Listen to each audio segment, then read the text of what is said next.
बिस्मिल्लाहिर्रहमानिर्रहीम। नाज़रीन अस्सलाम वालेकुम, मैं हूँ इमरान वसीम। नाज़रीन, आज के प्रोग्राम में हम बात करेंगे कि अगला नया आर्मी चीफ़ कौन होगा। नए आर्मी चीफ़ की तैनाती का कुर्रा किस जनरल के नाम पे निकलेगा। इस सवाल की नाज़रीन अहमियत कल जो साबिक़ वज़ीर आज़म इमरान ख़ान ने गुजरांवाला में जलसा किया है, इस जलसे के बाद इस सवाल और इस सवाल के जवाब की अहमियत और भी बढ़ जाती है। तो इस व्लॉग में हम बात करेंगे कि अगला नया आर्मी चीफ़ कौन होगा। नवंबर में होने वाली इस बड़ी तैनाती के हवाले से सहाफ़ी क्या कहते हैं, हुकूमत क्या सोच रही है, हुकूमत की जानिब से किस जनरल को आर्मी चीफ़ लगाया जाएगा। ये सारी तफसीलात इस व्लॉग में आप नाज़रीन के साथ शेयर करेंगे।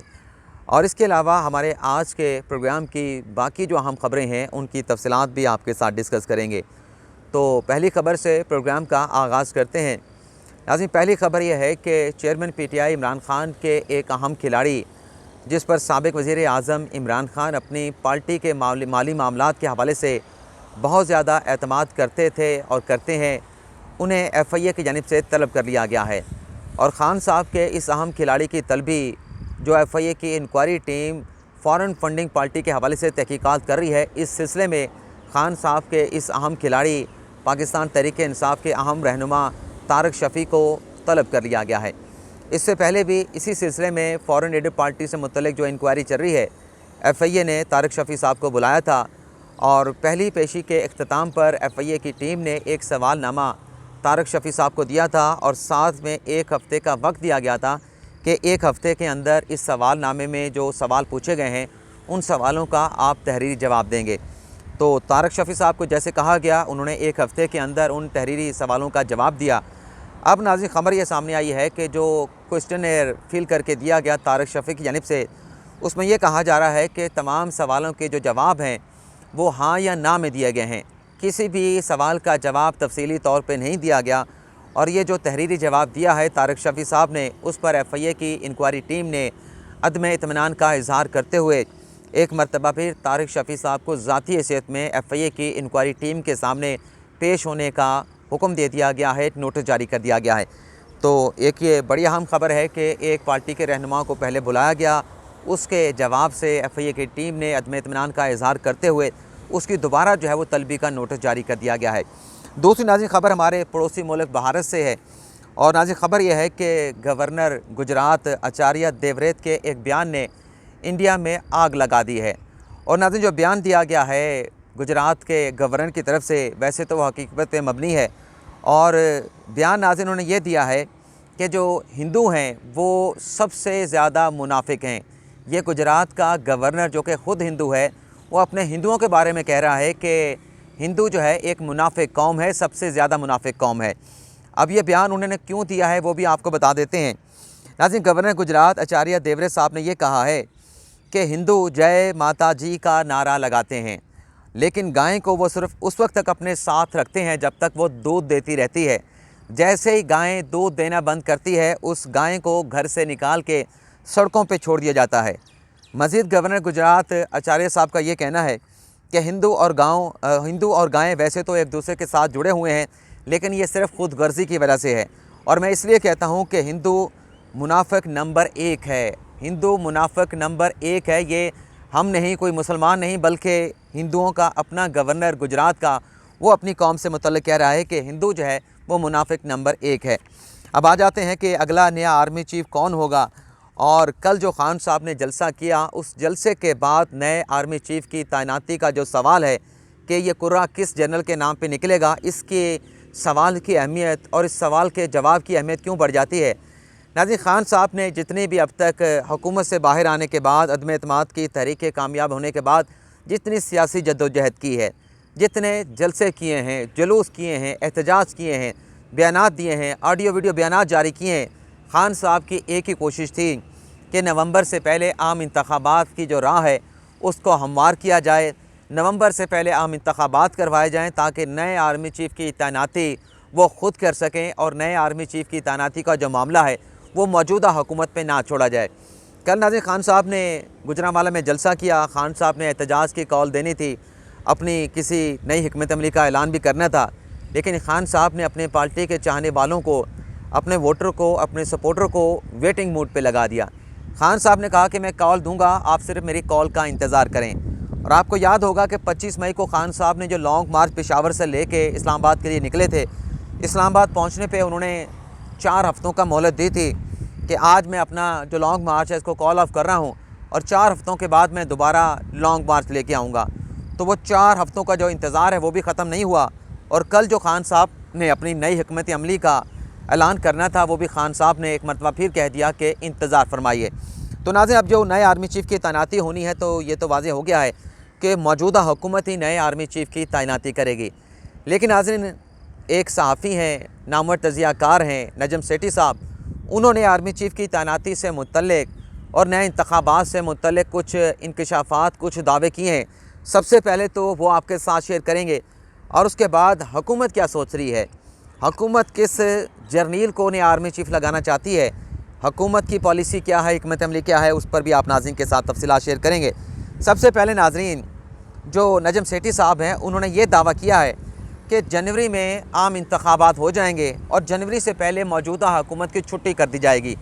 और साथ ही उन्होंने ये भी कहा है कि इलेक्शन से पहले जो पंजाब की हुकूमत है वो मुस्लिम लीग नवाज़ को दे दी जाएगी। मैं नाज़रीन नजम सेठी साहब के साथ जो इनका दावा है उनके साथ बड़े इज़्ज़त और एहतराम के साथ जो है वो इख्तलाफ करूँगा, क्योंकि ये जो कह रहे हैं कि जनवरी में आम इंतखाबात हो जाएंगे यानी पोलिंग हो जाएगी, तो इसका मतलब यह है कि इलेक्शन की तारीख़ की जो अनाउंसमेंट है, मौजूदा जो नेशनल असम्बली है या सूबाई असम्बलियाँ, उनका इलेक्शन भी अगर साथ होता है तो तमाम असम्बलियाँ या फिर कौमी असम्बली का होता है तो सिर्फ कौमी असम्बली जो है वो अक्टूबर में जो है वो तहलील कर दी जाएगी।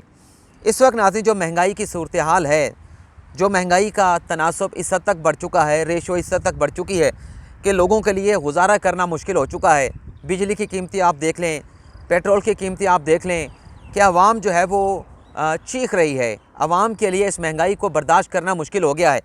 तो ऐसे सख्त सियासी माहौल में जब आवाम हुकूमत की कारकर्दगी से मुतमिन नहीं है, मुझे नहीं लगता कि अक्टूबर में मौजूदा सेटअप की जानिब से कौमी असम्बली को तहलील किया जाएगा। दूसरा नाज़रीन, उन्होंने ये कहा कि निगरान सेटअप आएगा और निगरान सेटअप जो है वो नए आर्मी चीफ़ की तैनाती करेगा। नाज़रीन, ये भी लीगली बात जो है वो दुरुस्त नहीं लगती। इसके साथ में बड़े एहतराम के साथ, अदब के साथ इख्तलाफ करूँगा, क्योंकि नाज़रीन जो निगरान सेटअप होता है उसने डे टू डे अफेयर चलाने होते हैं, रोज़ाना के अमूर के फ़ैसले करने होते हैं। लेकिन ये जो आर्मी चीफ़ की तैनाती है ये एक 3 साल की तैनाती होती है और इतनी बड़ी तैनाती जो है वो करने का अख्तियार जो है वो निगरान सेटअप के पास नहीं होता। हाँ, अलबत्ता ये होता कि अगर असम्बली तहलील होने का कोई इम्कान होता, जो कि नज़र नहीं आ रहा, तो इस सूरत में निगरान सेटअप जो है वो मौजूदा जो आर्मी चीफ़ हैं उन्हें 3 से 6 माह की एक्सटेंशन देने का अख्तियार रखता था, क्योंकि ये डे टू डे अफेयर्स में आता है, निपटाने में आता है। लेकिन बहरहाल अब सरकारी वर्शन क्या है उसकी तफसीलात भी आपके साथ हम शेयर कर लें। एक तो नाज़रीन, हुकूमत की जानिब से ये कहा गया है कि जो इमरान खान ने अब तक दबाव डाला है कि वो किसी तरीके से दबाव डाल के सड़कों पे अपनी आवाम को निकाल के हुकूमत को ये मजबूर कर सकें कि वो नवंबर से पहले कौमी असम्बली को तहलील कर दें और दबाव में आके आर्मी चीफ़ की तैनाती ना कर सकें। तो हुकूमत ने भी कह दिया है कि खान साहब के हम किसी दबाव में नहीं आएंगे और हुकूमत को ये पता है, हुकूमत को ये अंदाज़ा हो चुका है कि अब खान साहब जो कुछ मर्ज़ी कर लें, नवंबर से पहले इलेक्शन भी नहीं हो सकते, नवंबर से पहले नई हुकूमत की तश्कील भी नहीं हो सकती। तो इसलिए हुकूमत कह रही है कि नए आर्मी चीफ़ की तैनाती के हवाले से चेयरमैन PTI इमरान खान, साबिक़ वज़ीर आज़म इमरान खान का किसी किस्म का दबाव नवंबर में होने वाली इस बड़ी तैनाती के हवाले से नहीं लिया जाएगा।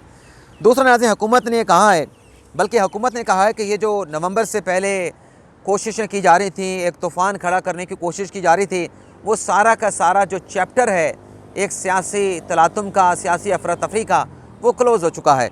और हुकूमत का नए आर्मी चीफ़ की तैनाती के हवाले से ये कहना है कि खान साहब जो ये कहते हैं कि हम अपना कोई अपना फेवरेबल लाना चाहते हैं, हम मेरिट से हट के कोई तैनाती करेंगे, तो हुकूमत का ये कहना है कि तैनाती जो कानून में, जो आइन में तरीक़ाकार दिया गया है उसके मुताबिक होगी और उस तरीक़ाकार से हट के किसी किस्म की तैनाती नहीं की जाएगी। और हुकूमत का ये कहना है कि नया आर्मी चीफ़ जो बनाया जाएगा, जो कानून के मुताबिक 5 नाम GHQ से वजारत दिफा के ज़रिए वज़ीर आज़म हाउस को मौसूल होते हैं, उन 5 नामों में से नए आर्मी चीफ़ की तैनाती की जाएगी। ये जो नाज़रीन हुकूमत का मौक़िफ़ है, इससे ये वाज़ेह होता है कि गालिबन इस वक्त तक हुकूमत में ऐसी सोच नहीं कि वो एक्सटेंशन की तरफ जाएं, बल्कि हुकूमत किसी नए आर्मी चीफ़ की तैनाती से मुतल्लिक सोच रही है कि 5 जो जर्नील हैं टॉप के, उन्हीं में से किसी को नया आर्मी चीफ़ लगाया जाए। और ये जो नाज़रीन हुकूमत की सोच है वो इस बात की गुमाजी भी है कि मुल्क में जो है वो जल्द इंतखाबात नहीं होने जा रहे। अगर मुल्क में जल्द इंतखाबात का कोई इम्कान होता तो मैं बड़े दावे के साथ कह सकता हूँ, बड़े यकीन के साथ कह सकता हूँ, तो इस सूरत में हुकूमत ने मौजूदा आर्मी चीफ़ के साथ जाना था। नई हुकूमत आने के बाद हुकूमत ने फिर कोशिश करनी थी कि नई हुकूमत आए और नए आर्मी चीफ़ की वो तैनाती करे। तो लग यही रहा है कि जल्द इलेक्शन भी नहीं होने जा रहे, क्योंकि सैलाब भी है मुल्क में। सैलाब की वजह से भी नए इंतखाबात को जो चैप्टर है वो क्लोज़ हो चुका है और अगले साल कम अज़ कम मिड तक, अगले साल के वस्त तक जो है वो इलेक्शन होते हुए नज़र नहीं आ रहे। या तो अगले साल का जो बजट है उससे पहले इलेक्शन होंगे और नई हुकूमत आके बजट देगी, या फिर बजट के बाद जो है वो आम इंतखाबात का जो है वो हुकूमत की जानिब से ऐलान किया जाएगा। और उससे पहले ये जितनी भी हुकूमत अनपॉपुलर हुई है, गैर मकबूल हुई है अपने सियासी फ़ैसलों की वजह से, इस हवाले से आवाम को ज़्यादा से ज़्यादा रिलीफ देने की जो है वो कोशिश की जाएगी। तो ये नाज़रीन आज का हमारा व्लॉग था। आपसे इजाज़त चाहने से पहले, आज पाकिस्तान श्रीलंका का एशिया कप का फ़ाइनल है, तो मेरी भी दुआ है कि पाकिस्तान आज एक मरतबा फिर एशिया कप में कामयाबी हासिल करे, श्रीलंका को हराए। और ये अगर ऐसा होता है कि पाकिस्तान T20 कप में, जो कि मुझे यकीन है कि पाकिस्तान आज जीतेगा, तो ये बाबर आज़म साहब जो हैं वो उन कप्तानों की फ़हरिस्त में आन खड़े होंगे जिन्होंने अब तक एशिया कप का टाइटल जीता है। 2000 तक पाकिस्तान ने एशिया कप का टाइटल नहीं जीता था। 2000 में मोइन खान पाकिस्तान के कैप्टन थे, उन्होंने पहली मरतबा एशिया कप का जो टाइटल है वो पाकिस्तान को जितवाया था और उसकी जीत का सेहरा अपने सर पे सजाया था। और उसके बाद मिसबाहुल हक साहब ने 2014 में, जब वो चीमा साहब, पता नहीं क्या नाम था बॉलर का, मुझे नाम भूल गया, वकार यूनुस उन्हें लेके आए थे, बड़ा वकार यूनुस साहब उन्हें सपोर्ट करते थे, उसके आखिरी ओवर में बांग्लादेश हार गया था। तो दूसरी मरतबा मिसबाहुल हक साहब ने 2014 में जितवाया था, 14 साल के बाद। तो अब देखते हैं कि 8 साल के बाद पाकिस्तान क्या एक मरतबा फिर एशिया कप का ये टाइटल जीतने में कामयाब होता है। मुझे तो यकीन है, लेकिन आप भी दुआएं करें। T20 है, T20 में जो टीम अच्छा खेलती है और वो उसी का दिन होता है जो अच्छा खेलती है और वो जीतती भी है। और मुझे यकीन है कि आज पाकिस्तान अच्छा खेलेगा, आज पाकिस्तान का दिन है। लेकिन दुआओं में हमें भी और पाकिस्तान की टीम को ज़रूर याद रखिएगा। आपसे इजाज़त चाहते हैं। अल्लाह ताला हम सब का हामी नासिर हो। दुआओं में याद रखिएगा। अल्लाह हाफ़िज़।